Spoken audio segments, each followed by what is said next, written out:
नमस्कार. आज आपण कायद्याच्या एका अशा महत्त्वाच्या संकल्पनेबद्दल बोलणार आहोत, ज्यावर आपली संपूर्ण न्यायव्यवस्था उभी आहे. हा आहे पूर्वनिर्णयाचा सिद्धांत. हाच तो नियम आहे जो कायद्याला एक प्रकारची स्थिरता आणि दिशा देतो. चला तर मग या सिद्धांताला अगदी जवळून समजून घेऊया.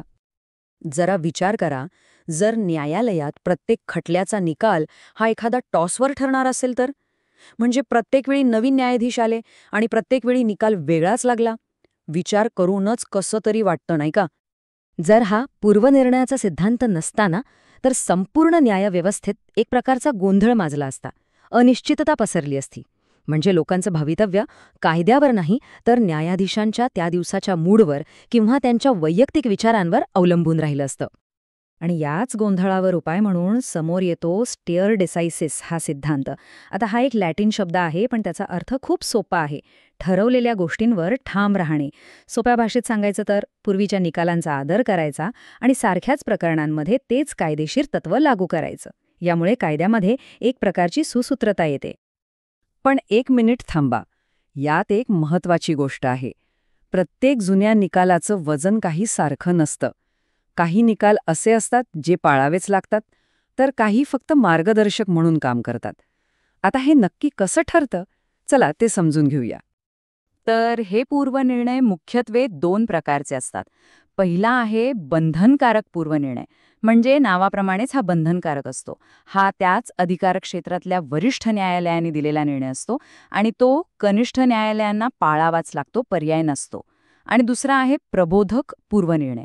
म्हणजे हे दुसऱ्या अधिकार क्षेत्रातल्या न्यायालयांचे निकाल असतात. उदाहरणार्थ आपल्या भारतीय न्यायालयांसाठी अमेरिकन कोर्टाचे निकाल. न्यायाधीश त्यांचा विचार नक्की करू शकतात, पण ते पाळण्याचं त्यांच्यावर कोणतंही बंधन नसतं. मग आता असा प्रश्न पडतो की एकदा दिलेला निकाल म्हणजे काय? दगडावरची रेष आहे का? तो कधीच बदला जाऊ शकत नाही का? तर असं अजिबात नाहीये. या सिद्धांतालाही काही अपवाद आहेत, काही अशा पळवाटा आहेत ज्यातून जुने निकाल आपली शक्ती गमावू शकतात. एखादा पूर्वनिर्णय 3 मुख्य कारणांमुळे आपली पकड गमावू शकतो. पहिलं कारण म्हणजे जर संसदेने एखादा नवीन कायदा बनवला जो त्या निकालाच्या अगदी विरुद्ध असेल. दुसरं, जर वरिष्ठ न्यायालयानेच जाहीर केलं की तो जुना निर्णय चुकीचा होता आणि तो आता पाळला जाणार नाही. आणि तिसरं, जे खूपच इंटरेस्टिंग आहे, ते म्हणजे पर इन क्युरियम. याचा अर्थ असा की जर हे सिद्ध झालं की मूळ निकाल देताना न्यायाधीशांकडून एखाद्या महत्त्वाच्या कायद्याकडे किंवा नियमाकडे नकळतपणे दुर्लक्ष झालं होतं, तर तो निर्णय बंधनकारक राहत नाही. आता आपण एका न्यायालयीन निकालाच्या आत डोकावून पाहूया, कारण हे समजून घेणं महत्त्वाचं आहे की निकालात लिहिलेलं प्रत्येक वाक्य बंधनकारक नसतं. आपल्याला त्या निकालाचं हृदय काय आहे ते शोधावं लागतं. कुठल्याही निकालाचे 2 मुख्य भाग असतात. पहिला असतो रेशो डेसिडेंडी, म्हणजे निर्णयामागचं खरं कारण.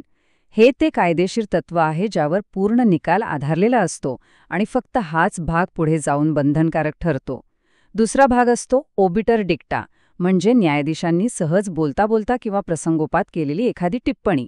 या टिप्पण्या निकालासाठी आवश्यक नसतात आणि म्हणूनच त्या बंधनकारकही नसतात.